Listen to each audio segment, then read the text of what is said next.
안녕하십니까. 금결자원에서 온 오상승입니다. 반갑습니다.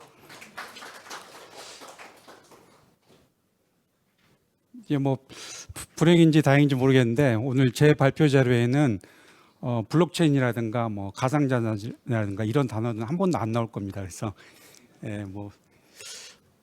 사실 이제 오늘 그 주제가 핀테크 블록체인 비즈니스잖아요. 그래서 블록체인 얘기를 좀 넣어야 되나. 그래서 이제 최근에 그 굉장히 큰 이슈가 발표가 있었죠. 한국은행에서 내년도에 이제 CBDC를 실거래에서 테스트하겠다 이런 발표를 했습니다.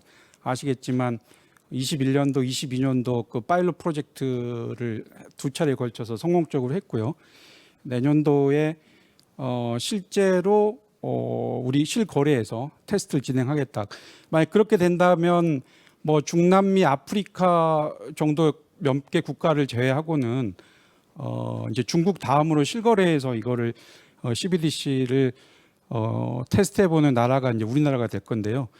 이에 대한 거는 뭐 블록체인에 좀만 관심이 있으신 분들이라면 다 알고 계실 것 같기 때문에 오늘 이제 그 CBDC 부분은 좀 제외를 하고요. 나머지 실제 그 실거래에서 쓰이는 소액 결제 중심으로 우리나라에서 어떤 일들이 벌어지고 있는지 좀 말씀드리겠습니다.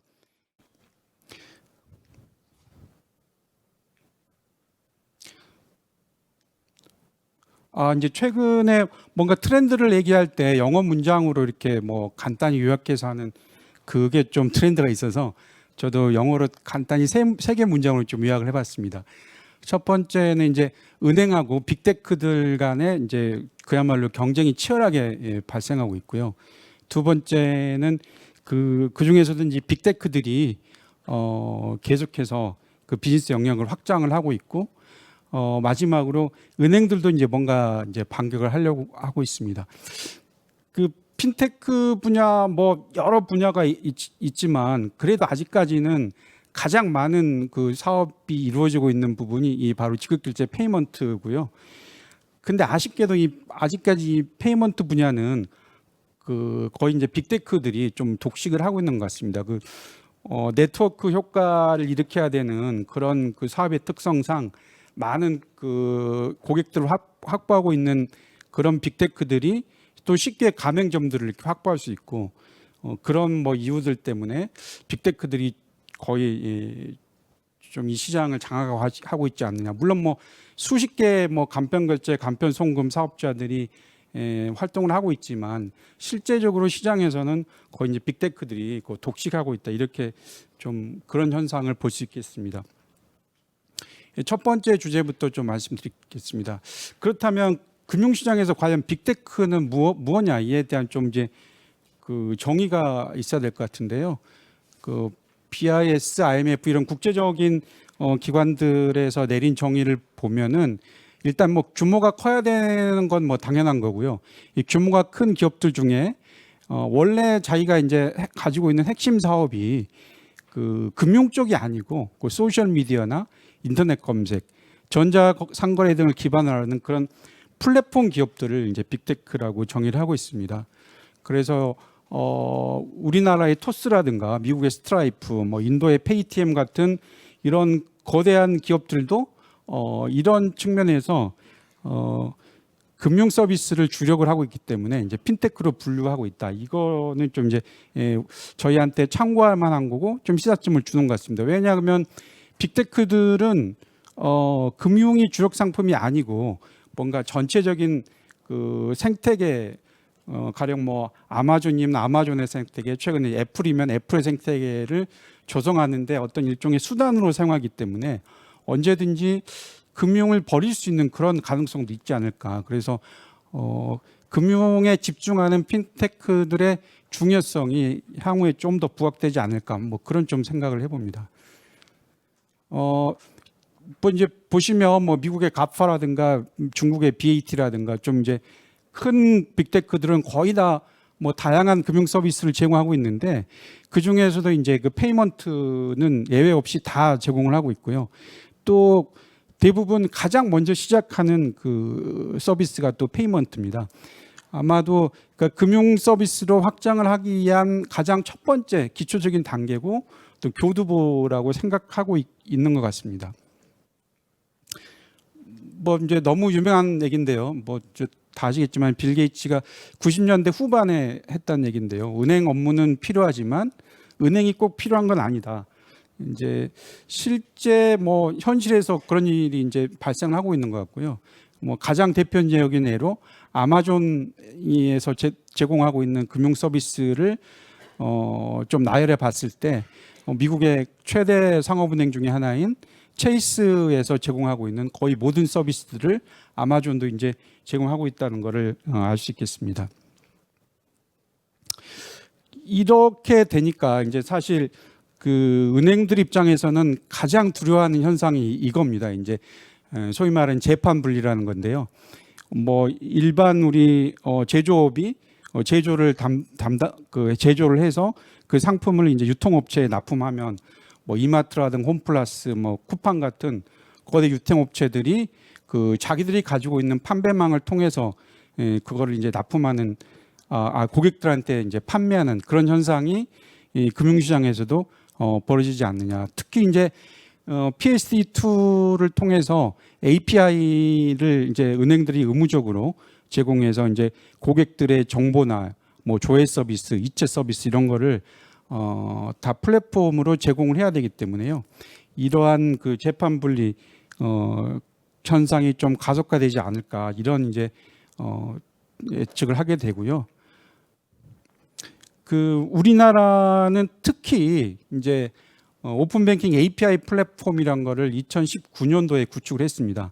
유럽에서도 이제 그 이걸 하고 있는데 유럽하고 다른 점은 유럽은 PSD2에 의해서 개별 은행들이 플랫폼을 구축해서 제공하는 반면에 우리는 모든 은행을 단 한 번에 이렇게 다 연계할 수 있는 어떤 플랫폼 형태로 이제 구축을 해서 그러니까 오히려 최근에 이제 블록체인 같은 경우는 탈중앙화 현상이잖아요. 근데 오히려 우리나라의 핀테크 산업 같은 경우는 오히려 이제 거꾸로 중앙화가 더 강화되는 그런 현상이 바로 이제 오픈 뱅킹 API 플랫폼 이런 것 같습니다. 그래서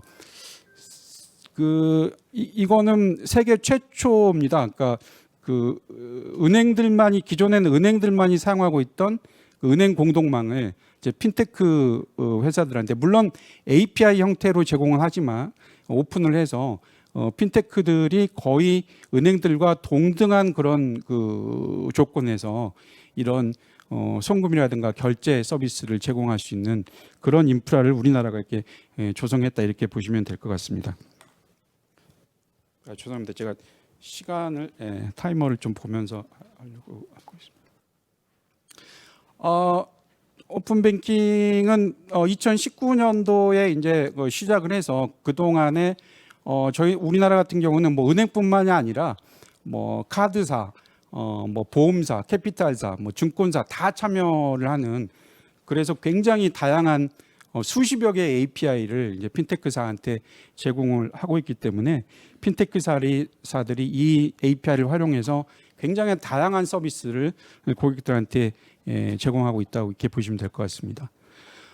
실제로 이제 3년 동안 2019년부터 22년까지 2019년 말에 이제 오픈했으니까요. 3년 동안에 가입자 수가 1억 6천만 명이고요. 순 가입자 수가 3,400만 명입니다. 그래서 우리나라에서 금융 계좌를 가지고 있는 모든 성인들은 이걸 사용하고 있다 이렇게 보시면 될 것 같고요.